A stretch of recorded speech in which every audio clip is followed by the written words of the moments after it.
നമസ്കാരം. മലയാളി വാർത്തയിലേക്ക് സ്വാഗതം. തിരുവനന്തപുരം നഗരസഭയെ ഞെട്ടിച്ചുകൊണ്ടുള്ള റിസൾട്ട് പുറത്തു വരുന്നു. പക്ഷെ BJP ഇത് പ്രതീക്ഷിച്ച റിസൾട്ട് തന്നെയാണ്.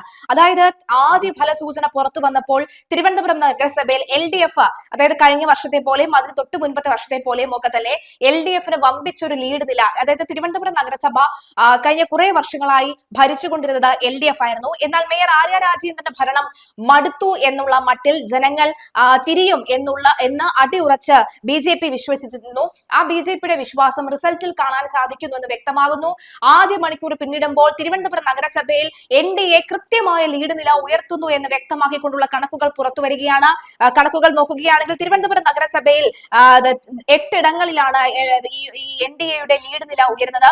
മേയർ സ്ഥാനാർത്ഥികളെല്ലാം തന്നെ ഇഞ്ചോടിഞ്ച് പോരാട്ടം. മേയർ സ്ഥാനാർത്ഥികളൊക്കെ തന്നെ ലീഡ് കൃത്യമായി ഉയരുന്നു. അവർ തന്നെയാണ് എല്ലാ വാർഡുകളിലും ഇപ്പോൾ നിൽക്കുന്നത്. മേയർ സ്ഥാനാർത്ഥികൾ പ്രധാനമായും BJPയുടെ ശക്തി കേന്ദ്രങ്ങളായിട്ടുള്ള ശ്രീകാര്യം, ചാല തുടങ്ങിയ ഇടങ്ങളിലൊക്കെ തന്നെ തിരിച്ചു പിടിക്കാനാണ്. ആദ്യഘട്ടത്തിൽ അത് LDFന്റെ സീറ്റായിരുന്നുവെങ്കിലും പിന്നീട് അത് NDAയിലേക്ക് പോവുകയായിരുന്നു. എന്നാൽ അത് തിരിച്ചു പിടിക്കാനായിരുന്നു സത്യത്തിൽ LDF ശ്രമിച്ചിരുന്നത്. എന്നാൽ അതൊന്നും തന്നെ കിട്ടാത്ത ഒരു സാഹചര്യം ഉണ്ടാകുന്നു എന്ന് മനസ്സിലാകുന്നു. NDA തന്നെ നിലനിർത്തുന്നു എന്നാണ് വ്യക്തമാകുന്നത്. LDF 4, UDF 1, NDA 8 എന്നിങ്ങനെ കണക്കുകളാണ് വരുന്നത്. ഒരു പുതുചരിത്രം കോർപ്പറേഷനിൽ കുറിക്കാൻ തന്നെയാണ് പോകുന്നത്. കാരണം കഴിഞ്ഞ വർഷം തന്നെ കൃത്യമായ ഒരു ലീഡ് നില ഉണ്ടായിരുന്നു BJPക്ക്, NDAക്ക്. അതായത് പ്രതിപക്ഷം, കോർപ്പറേഷന്റെ പ്രതിപക്ഷം സത്യത്തിൽ NDA ആയിരുന്നു എന്നാണ് വ്യക്തമാകുന്നത്. ഇപ്പോൾ ഇതാ കൃത്യമായി തന്നെ NDA തന്നെയാണ് കോർപ്പറേഷൻ തുടരുന്നത് എന്ന് മനസ്സിലാകും. തൃശ്ശൂരിൽ UDF ആണെങ്കിൽ തിരുവനന്തപുരത്ത് NDA എന്നൊരു കണക്ക് വരികയാണ്. ദേശീയ ശ്രദ്ധ അടക്കമുള്ളവ കിട്ടുന്ന ഒരു സ്ഥാനം തന്നെയാണ് തിരുവനന്തപുരം. കാരണം തിരുവനന്തപുരം നഗരസഭ എന്ന് പറയുന്നത് തന്നെ മേയർ ആര്യ രാജേന്ദ്രൻ 21 വയസ്സിൽ വളരെ ചെറിയ പ്രായത്തിൽ മേയർ ആര്യ രാജേന്ദ്രന് വന്നു എന്ന് പറഞ്ഞുകൊണ്ട് ലോകശ്രദ്ധ നേടിയതായിരുന്നു തിരുവനന്തപുരം നഗരസഭ. മാത്രമല്ല കേരളത്തിന്റെ തലസ്ഥാന നഗരം കൂടിയാണ് തിരുവനന്തപുരം.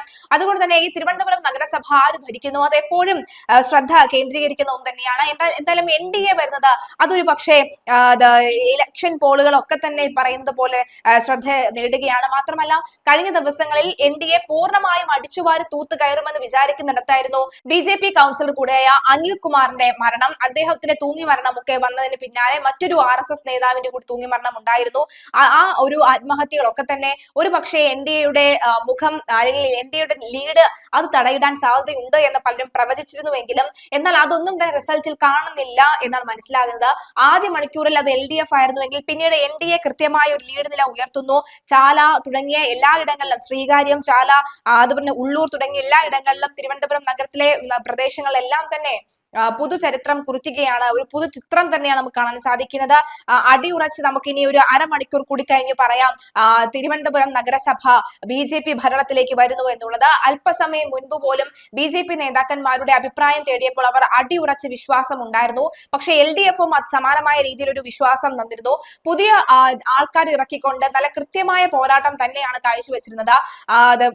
അതായത് യുവാക്കളെ നിരവധി ഇറക്കിക്കൊണ്ട് കൃത്യമായ പോരാട്ടം തന്നെയാണ് കാഴ്ചവെച്ചത്. ഇപ്പോൾ തിരുവനന്തപുരം നഗരസഭയുടെ ഒരു ചിത്രം പരിശോധിക്കുകയാണെങ്കിൽ LDF 5 എന്നുള്ള ഒരു സീറ്റ് കൂടി ഉയർന്ന ഒരു സാഹചര്യം ഉണ്ടാകുന്നു. LDF 5, UDF 1, NDA 8 എന്നാണ്. ഇനി തിരുവനന്തപുരം മേയർ ആര്യ രാജേന്ദ്രന്റെ സ്ഥലത്തേക്ക് വാർഡിലേക്ക് വന്നു കഴിഞ്ഞാൽ അവിടെ LDFന് ഒരു മുൻതൂക്കമുണ്ട്. അവിടെ സ്ഥാനാർത്ഥി നോക്കിയാണ് ജനം വോട്ട് ചെയ്തത് എന്ന നേരത്തെ തന്നെ ഒരു വാർത്ത വന്നിരുന്നു. സ്ഥാനാർത്ഥി നോക്കിയാണ് ജനം വോട്ട് ചെയ്തിട്ടുള്ളത് എന്ന് വ്യക്തമാണ്. അങ്ങനെയെങ്കിൽ LDF ആണ് അവിടെ ഭരിക്കാൻ പോകുന്നത് എന്ന് വ്യക്തമാകുന്ന ചില സൂചനകൾ കൂടി വരുന്നു. എന്തായാലും ഓവറോൾ തിരുവനന്തപുരം നഗരസഭ നോക്കുകയാണെങ്കിൽ NDA കുതിച്ചുയരുന്നു എന്ന് തന്നെ നമുക്ക് പറയാം.